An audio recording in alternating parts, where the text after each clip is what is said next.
Assalamualaikum warahmatullahi wabarakatuh. Perkenalkan, nama saya Zinira Anadia dengan NIM 2537518, Program Studi Pendidikan Vokasional Desain Fashion, Universitas Negeri Padang. Di video ini, saya akan mempresentasikan penelitian tentang dampak fast fashion terhadap peningkatan limbah tekstil. Dalam presentasi ini, saya akan membahas 5 bagian utama. Yang pertama, latar belakang dan urgensi masalah fast fashion. Yang kedua, mekanisme bagaimana fast fashion bekerja. Yang ketiga, dampak limbah tekstil dalam 3 dimensi, lingkungan, sosial, dan ekonomi. Keempat, strategi mitigasi dan transisi menuju ekonomi sirkular. Dan yang terakhir, peran pendidikan desain fashion serta simpulan. Mari kita mulai dari latar belakang. Industri fashion global telah mengalami perubahan dramatis dalam 2 dekade terakhir. Fast fashion yaitu model bisnis yang memproduksi koleksi pakaian dengan desain terkini, kualitas rendah, namun harga sangat terjangkau telah menjadi fenomena dominan di pasar global. Hal ini didorong oleh media sosial yang kuat, pemasaran agresif, dan budaya konsumerisme yang memprioritaskan tren sesaat dibandingkan daya tahan produk.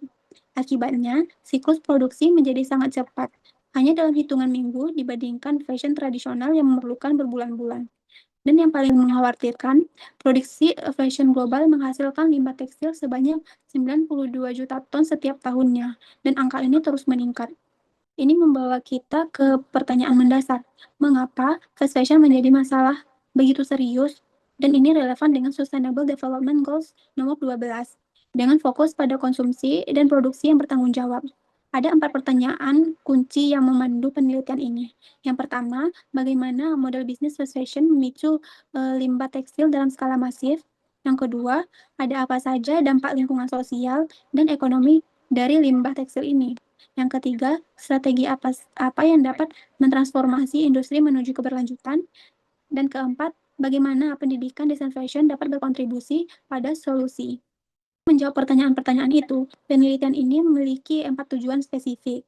Tujuan pertama adalah menganalisis mekanisme produksi dan konsumsi fast fashion, bagaimana model bisnis ini bekerja dan mengapa menjadi dominan. Tujuan kedua adalah mengidentifikasi dampak multidimensional dari limbah tekstil, bukan hanya lingkungan, tapi juga dampak sosial dan ekonomi yang sangat nyata. Tujuan ketiga adalah mengeksplorasi strategi mitigasi konkret dan bagaimana ekonomi sirkular dapat menjadi solusi.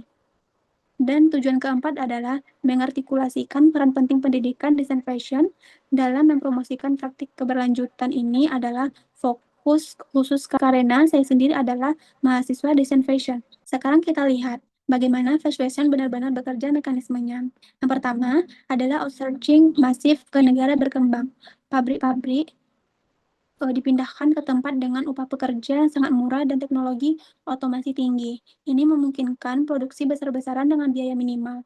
Kedua adalah degradasi kualitas produk secara sengaja. Bahan digunakan yang paling murah seperti polyester, sintetis, katun kualitas rendah, jahitan tidak rapi, finishing buruk, sehingga pakaian cepat rusak. Yang ketiga, ini menciptakan siklus konsumsi cepat. Konsumen membeli banyak karena harga terjangkau. Tapi karena kualitasnya rendah, pakaian mudah rusak, jadi mereka harus membeli lagi. Siklus ini terus berulang. Keempat adalah pengaruh media sosial. Influencer mempromosikan budaya haul, berbelanja pakaian banyak-banyak sekaligus, itu menjadi simbol status dan ekspresi diri di era digital. Hasilnya adalah sirkulasi limbah yang terus-menerus tanpa henti. Tekstil juga memiliki dampak sosial dan ekonomi yang sangat nyata bagi jutaan orang. Mari kita lihat dumping tekstil di benua Afrika. Sekitar 85% dari benua limbah tekstil global berakhir di dumpsites tempat pembuangan sampah di Afrika, khususnya di Ghana, Kenya, dan Tanzania. Tempat-tempat ini disebut sebagai landfill pakaian dunia karena mereka adalah tempat pembuangan pakaian bekas dari negara-negara maju. Meskipun sering diusulkan sebagai donasi amal, praktik ini sebenarnya merusak industri lokal dan menciptakan beban lingkungan yang sangat berat bagi komunitas setempat. Limbah tekstil yang tertanam di tanah menciptakan polusi air yang parah. Ini menyebabkan penyakit kulit, gangguan pernapasan, dan kontaminasi air bersih untuk jutaan penduduk lokal. Dari perspektif ekonomi, ini mencerminkan inefisiensi ekstrim. Konsumen di negara maju membeli pakaian yang dibuang dalam hitungan minggu. Material yang terbuang mencapai miliaran dolar per tahun. Uang yang seharusnya bisa digunakan untuk kebutuhan manusia yang lebih penting. Jadi, bagaimana mengatasinya? Jawabannya adalah ekonomi fashion sirkular. Ada 3 prinsip fundamental dalam desain circular fashion yang perlu dipahami. Prinsip pertama adalah design for longevity. Artinya, kita harus merancang pakaian yang bertahan lama, desain timeless, bukan hanya mengikuti tren sesaat. Ini mengurangi budaya disposable buang-buang yang kami lihat sekarang. Kedua adalah design for disassembly. Ketika pakaian harus akhirnya perlu didaur ulang, kemudian harus mudah dipisahkan menjadi material-material berbeda. Kami juga harus mengeliminasi zat-zat kimia berbahaya yang membuat daur ulang tidak mungkin. Prinsip ketiga adalah design for biodegradability. Sebanyak mungkin material harus dipilih yang dapat terurai secara alami di lingkungan. Sekarang bagian yang sangat penting, peran pendidikan desain fashion. Ini adalah fashion saya karena saya sendiri sedang menempuh pendidikan di bidang ini. Pendidikan desain fashion memiliki posisi strategis dalam menggerakkan transisi menuju industri berkelanjutan.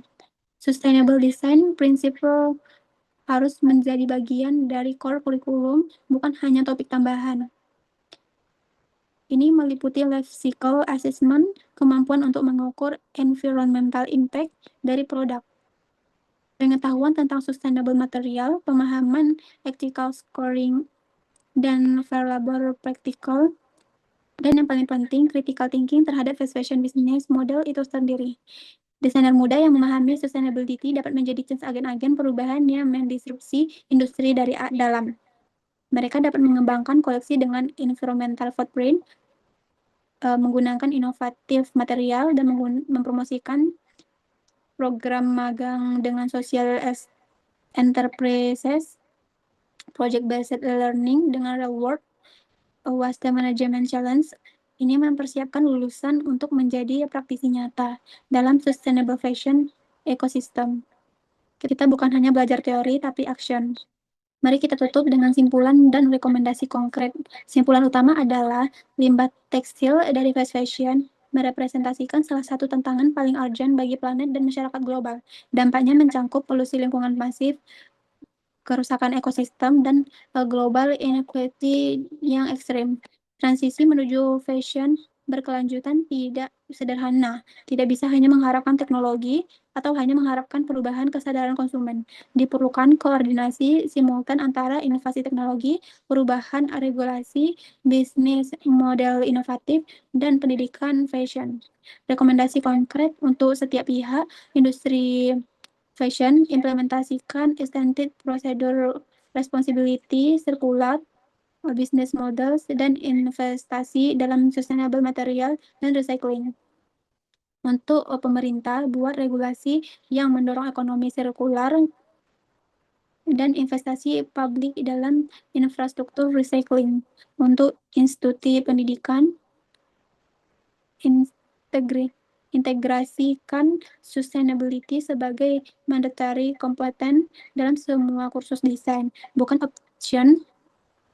Jalin kolaborasi dengan industri dan komunitas. Dan untuk konsumen, strive menuju consumption, pahami true cost dari pakaian, dan partisipasi aktif dalam ekonomi sirkular, thrifting, renting, dan take back program. Terima kasih telah menyimak presentasi ini. Saya tutup dengan Assalamualaikum warahmatullahi wabarakatuh.